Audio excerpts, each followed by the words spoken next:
Welcome to another week of your Caribbean News and Culture. I'm Delinda Eiffel. This week, we're chatting with Mr. T. Michael Thomas, the founder and president of the nonprofit organization, the People's Academy. Mr. Thomas has utilized his 20-plus years of expertise as a master craftsman specializing in copper fabrication and installation to create the People's Academy, which holds a mission to train at-risk youth to be skilled craftsmen in the building trade and facilitate career paths in unions for self-employment. Mr. Thomas, thanks for being here.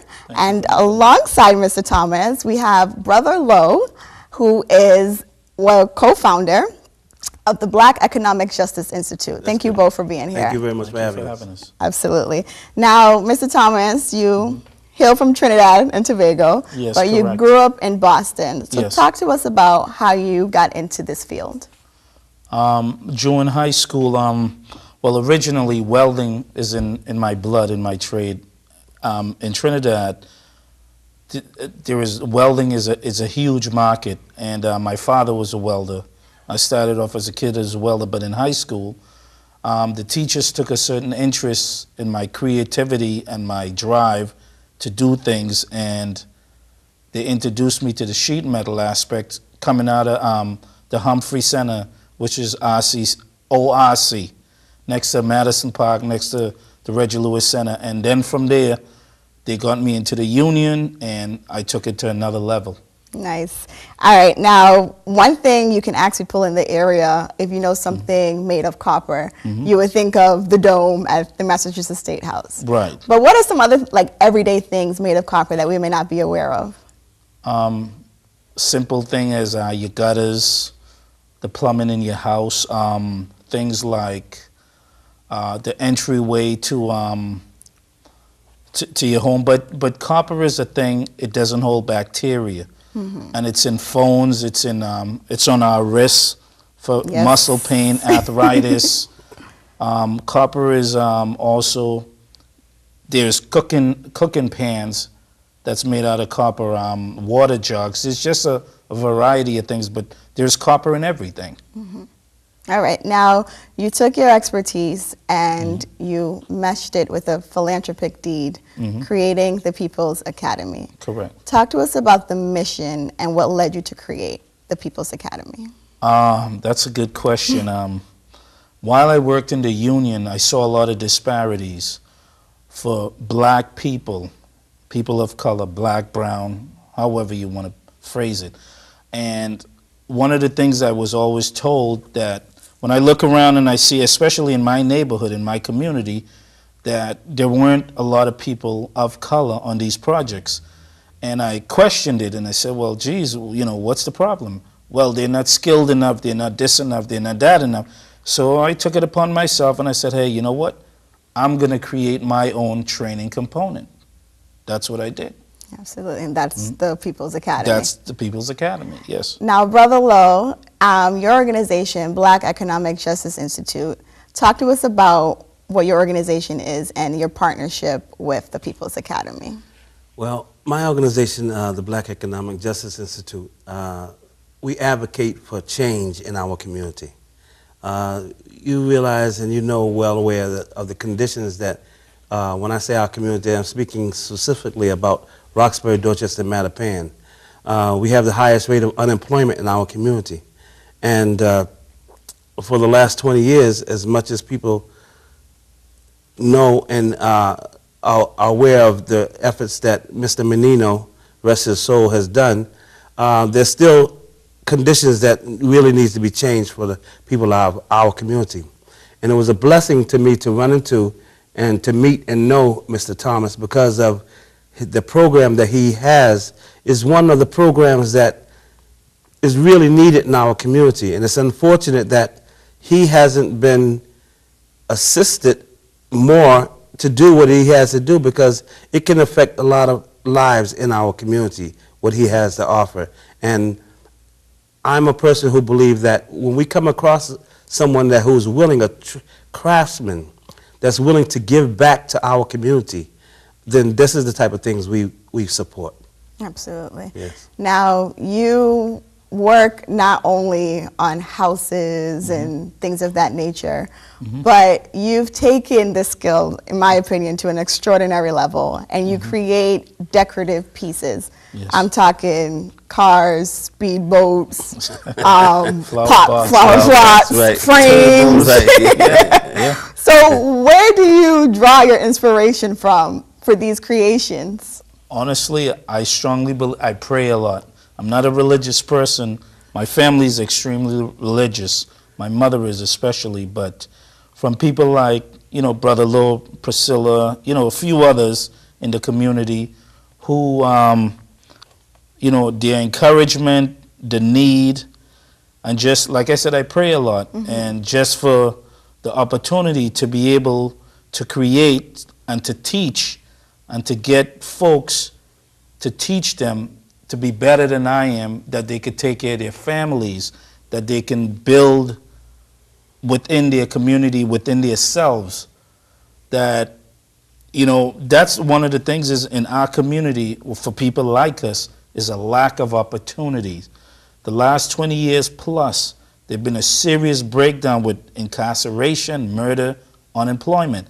So I figured just my small amount, and hopefully Brother Lowe and I could inspire more folks that has a trade to join us, to help do, at least have a little indent to better lives. And, that's what... A little bit goes a long way. Right, it starts with right. just one sometimes, Yes. Yes. Now, let's talk about the People's Academy specifically and the curriculum. So you deal mostly with at-risk youth, young boys who may have been, young men rather, who may have been in trouble with the And law. women. And women. Yes. Good to know. Yes. Good to know. Get that right. I love when women are like involved in untraditional Yes. things. So let's definitely point that out. Yes, yes. And you don't look at them as criminals, or the criminal history doesn't matter to you. Right. You're focused on uplifting them and bringing into a space where they can better themselves. Yes. So talk to us about the curriculum of the People's Academy and how you do that, because I'm sure when they come to you, Mr. T, I need help, but they don't know anything about this. You have the Right. expertise. So what's that process like for them? Well, the process is it's simple. The willingness to listen, the willingness to sometimes, do what you're told, but at the same time, tell me how you feel, or tell me your perspective, because I'm a good listener too, but I'm a good talker as well. Because if they are willing to show up on time, show up with the right attitude, we're willing, we're able, we will teach. Right. But they have to show up, and they have to have that positive open-mindedness to want to learn, and then we'll teach them. Okay. Now talk to us about some of the places in the area that you all have worked on.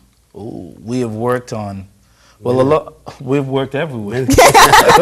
Everywhere. I mean, Not to name drop or anything, but everywhere, from the State House to the colleges, to the MBTA stations, to, historic properties, to, a lot of residential, especially in the suburbs. We get a lot of projects in the suburbs, like Brookline, Newton, Wellesley, $1 million homes that the people feel comfortable because of our skill, because of our professionalism, that we have a certain rapport with the suburban community, and they've been working with us, and it's great, and I applaud them for that. absolutely. And a lot of these kids, yes, they have that stigma of criminal background, but what makes a criminal, right? You see, and this is the thing, people need to see why a person, sometimes, I'm not commending, I'm totally against crime. Exactly. But what I'm saying is, but we also have to start at the root of the problem. What brought them in that situation that they're doing what they're doing? So we need to, as a people, provide more opportunities, more access to some of these kids. Prison is not the solution. That's right. Training and opportunity are the solution, because no one wants to be poor. Of course. Right? Who wants to starve? No one. That's right. But if you don't provide that opportunity and give that person an opportunity, it's a problem. And one of the things is I want to touch on real quick, that we work with people of all ages. So a lot of, especially in the black community, a lot of these brothers and sisters, unfortunately, has been incarcerated. So they're in their 30s, 40s, 50s, 60s, 70s, 80s. We go up to 100 if they'll show up. Show up, right. Sure. We're there for you.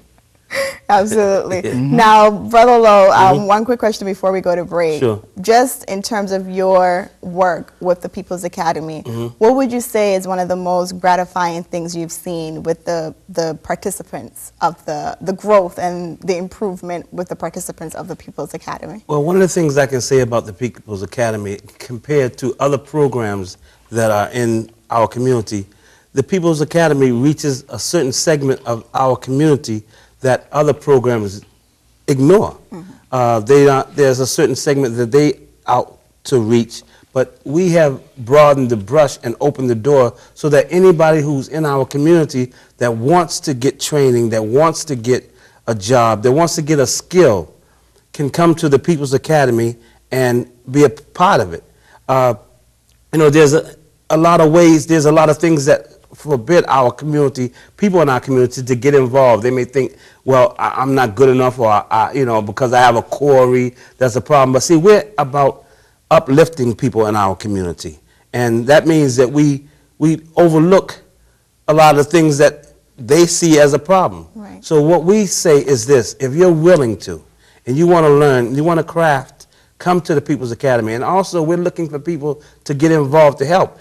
Michael is just one craftsman, but we have a lot of skilled individuals in our community that we need to be coming together as a give back program to teach one another how to do these crafts. Absolutely. Very well said. We have much more straight ahead. You're watching Your Caribbean News and Culture. Stay with us. We'll be right back.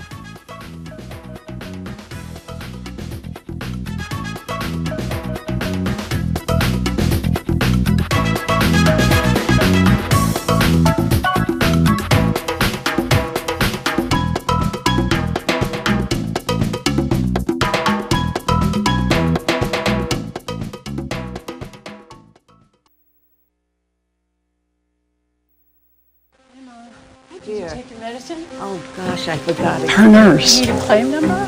Her personal assistant. Let me just grab a... Her housekeeper. Her cook. Her accountant. When I started taking care of Mom, I didn't realize the challenge of playing so many roles. But above all, I'm still her daughter. Visit aarp.org/caregiving to connect with experts and other caregivers. Together we can better care for ourselves and the ones we love. Look at me. Hey. Raymond, look at Mommy.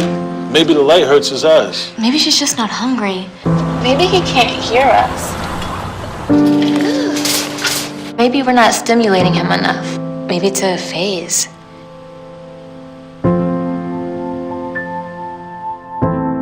Avoiding eye contact is one early sign of autism. Learn the others today. The sooner it's diagnosed, the better.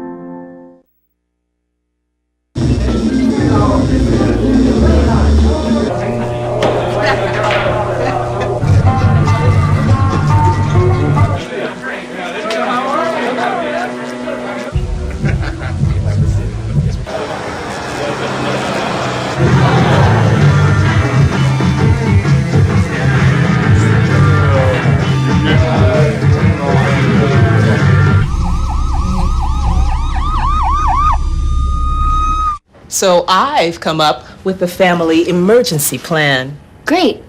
What is it? It's difficult to talk about, so I'm not telling you. How will we know what to do? You won't. I'm so glad I won't have to remember anything. And me too. Thanks for this, sweetie. Talk to your kids about who to call, where to meet, what to pack. Visit ready.gov/kids for tips and information.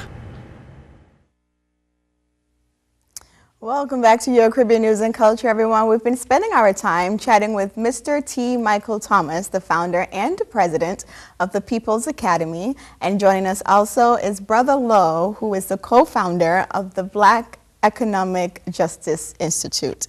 Thank you very much for being here. Thank you again. So let's continue on with our chat. You founded this People's Academy.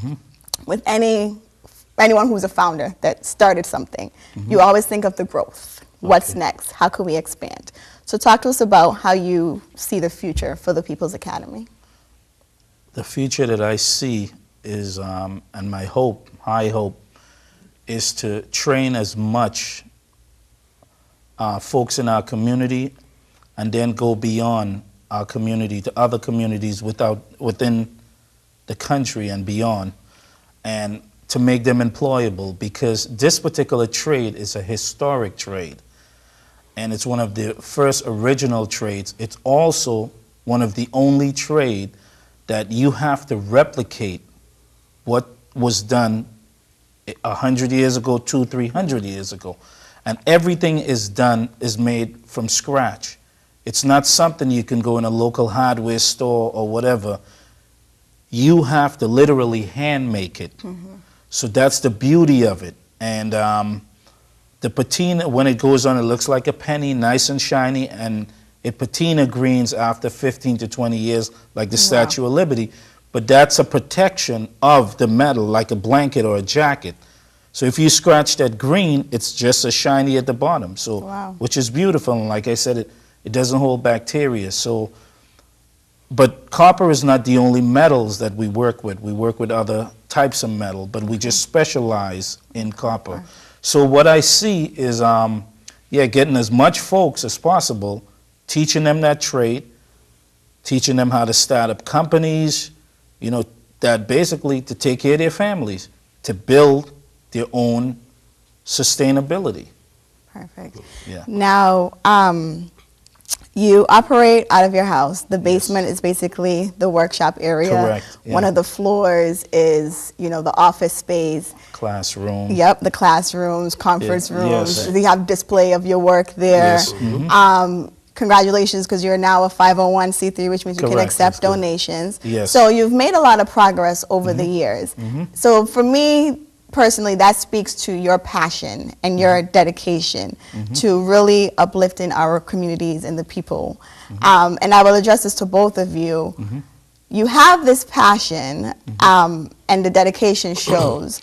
But as we mentioned earlier, sometimes there's not as much support from people who can really give the funding. Why is it, do you think, that, you know, I'll give him talk to us a little bit about the real support that's needed, and, you know, what we can do as a community if we're not getting that type of support, but we can still continue to propel and thrive. Well, oftentimes it's not in the best interest of other people to do for us. It's incumbent upon us to do for ourselves.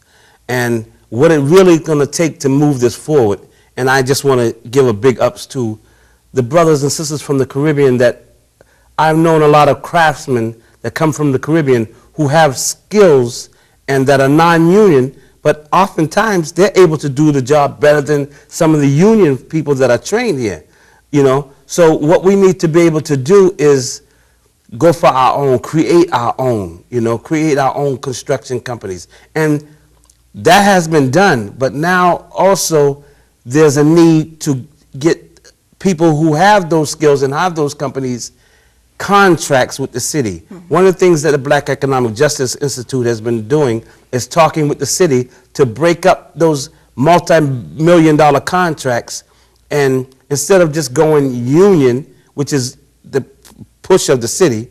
We're talking about giving non-union people the opportunity to display their skills. And we're talking about breaking up those contracts. Instead of giving a company $1 million contract, let's give the non-union people in our community who have the skills $100,000 contracts so they can build capacity themselves and grow their businesses.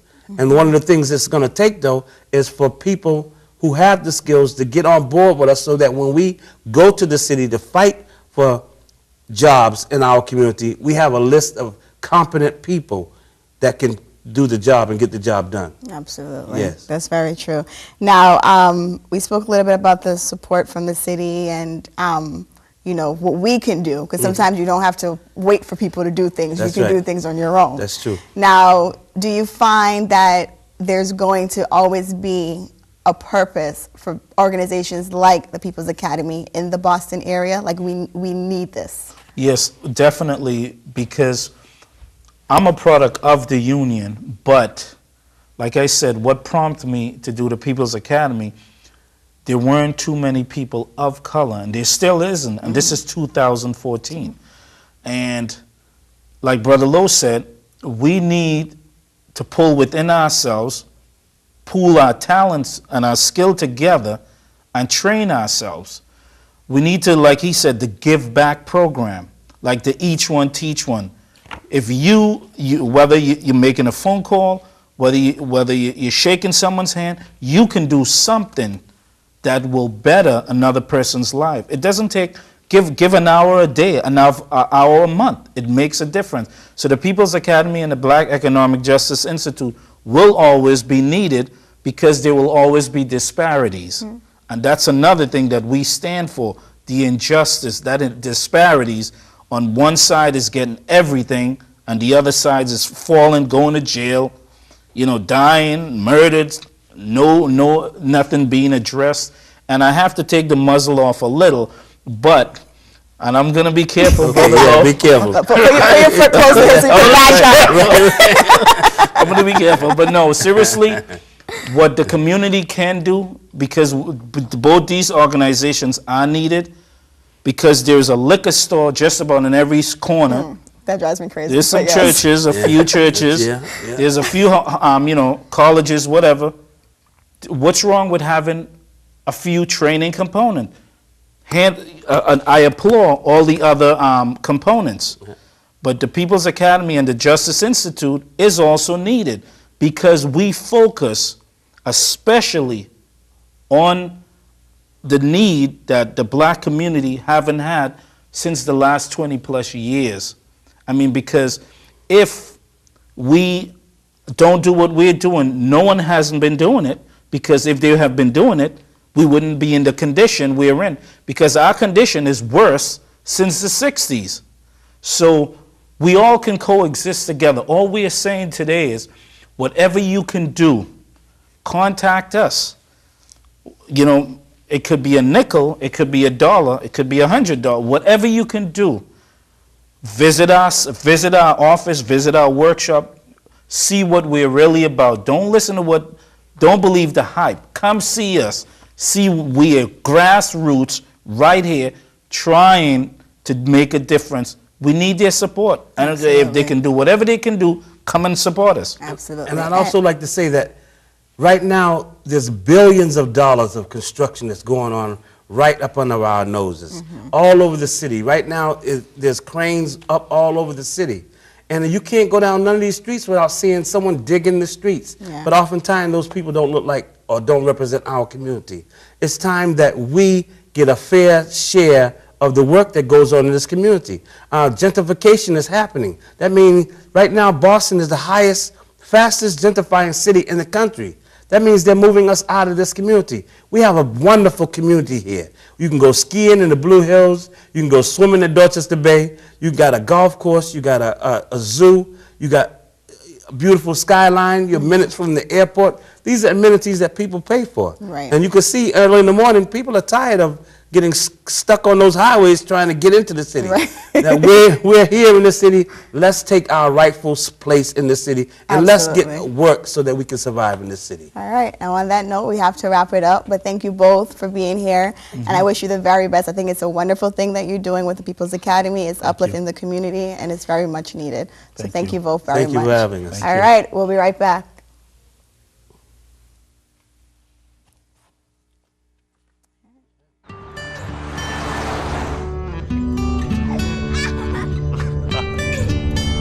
They say that when you're facing extreme danger, your life flashes before you.